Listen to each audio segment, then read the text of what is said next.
Nas primeiras edições da UEFA Champions League, que era chamada de Copa dos Campeões, apenas clubes de grandes países que tinham tradição no futebol participavam do torneio, como Espanha, Itália, Inglaterra, Alemanha e também a França.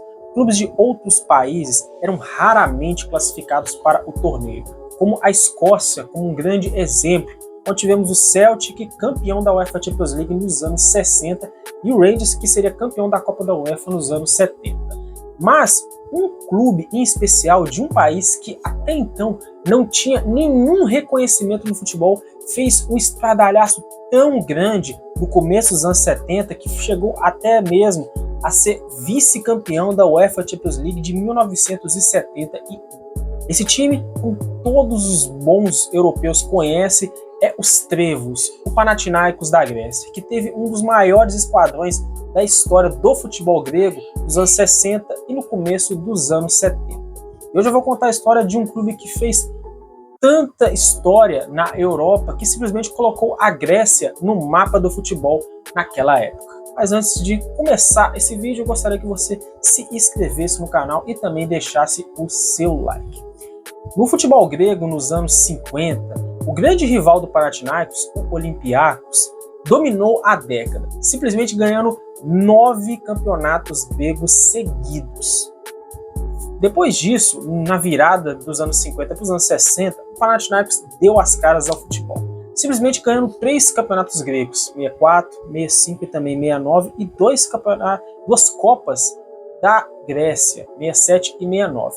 Isso, logicamente, deu uma popularidade maior para o time do Panathinaikos, que começou a crescer muito durante essa década. Porém, o grande ponto de virada do time seria na década de 70, onde a primeira mudança que aconteceu no clube foi mudança técnica. O treinador na época, que era o Petropoulos, grande Petropoulos, que ficou muitos anos no Panathinaikos, deixou o clube para treinar a seleção grega. E com isso, quem assumiu a sua vaga era simplesmente o maior jogador da história do futebol húngaro e um dos maiores ídolos da história do Real Madrid nos anos 50, Ferenc Puskás. Simplesmente o jogador que só fazia golaços, era um jogador tão clássico e também tão especial, que na época estava dando seus dotes como treinador.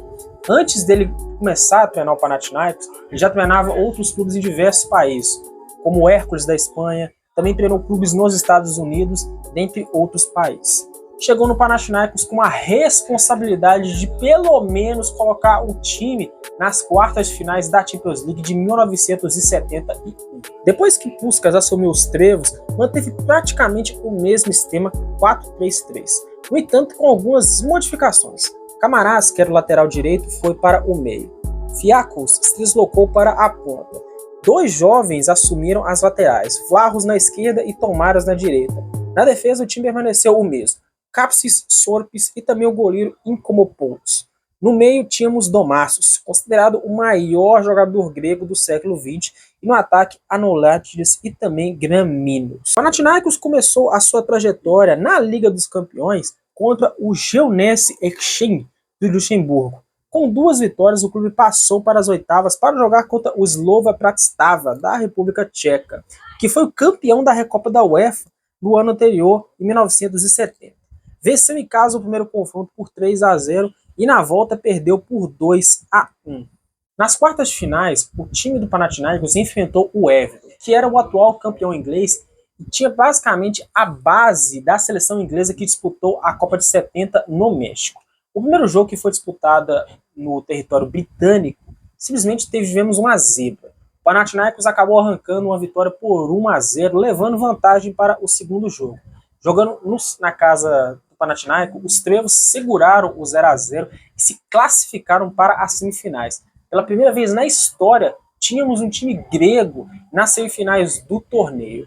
E o adversário não seria nada fácil. Seria o perigoso Estrela Vermelha da Iugoslávia. O primeiro jogo, basicamente, foi uma surra sem dó dos iugoslavos. Simplesmente fizeram 4-1 no time do Panathinaikos, levando uma grande vantagem para o jogo de volta. Todos diziam, até mesmo os torcedores mais fiéis e mais humildes do Panathinaikos, que já estavam eliminados e que o sonho teria acabado. mas 89 mil pessoas lotaram o Estádio dos Trevos para verem simplesmente uma das maiores viradas da história da Liga dos Campeões e talvez a maior vitória do Panathinaikos, sem sombra de dúvidas. O time simplesmente conseguiu ganhar por 3-0 e se classificou para a final. Naquela época ainda valia o gol fora de casa. Na decisão, o time simplesmente pegaria o Ajax, de Rini Michels como treinador, que depois seria treinador da Holanda, Johan Cruyff e também Nednex. O Ajax, que simplesmente esse clube, que depois seria um dos maiores esquadrões da história do futebol, considerados por muitos o maior esquadrão da história do futebol. O jogo acabou sendo basicamente de um time só. O Ajax não teve nenhum medo do Panathinaikos.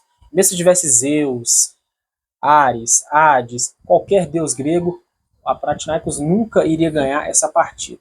Foi um jogo tão tranquilo que o Ajax que acabou ganhando por 2-0. Depois, nas entrevistas coletivas, o curioso é que o Ferenc Puskas ele afirmou que o time jogou de igual para igual com o Ajax. Já o Rini Michels falou que não teve nenhuma possibilidade que o Panathinaikos ganhasse do time do Ajax. Entrevistas à parte, o Ajax acabou ganhando a sua primeira Champions League, a primeira das 3 seguidas que conquistaria ainda nos anos 70. Logo depois, o Panathinaikos ele foi disputar o Mundial de Clubes, pois o Ajax ele acabou desistindo de participar, visto que anos antes, principalmente 69, 70, o futebol latino aqui, o futebol da América do Sul, que sempre foi um futebol violento e cascudo, simplesmente influenciou os europeus a não jogarem contra os sul-americanos. Isso vale muito por conta daquela final em 69, que o Estudiantes jogou contra o Manchester United e também contra o Milan, que tanto os ingleses quanto os italianos reclamaram da agressividade que os argentinos tinham. Então eles incorporaram tudo isso no futebol da América do Sul. O adversário do Panathinaikos seria o Nacional do Uruguai. E no primeiro jogo que foi disputado no Uruguai, já tivemos um lance simplesmente único. Tomarás, que era o lateral direito do Panathinaikos, ele acabou fraturando o joelho depois de um lance com um dos jogadores do Nacional do Uruguai. O jogo acabou ficando 0-0 e na volta na Grécia, o Panathinaikos acabou perdendo o jogo por 2-1 para o Nacional do Uruguai, que conquistaria mais um Mundial de Clubes na sua história.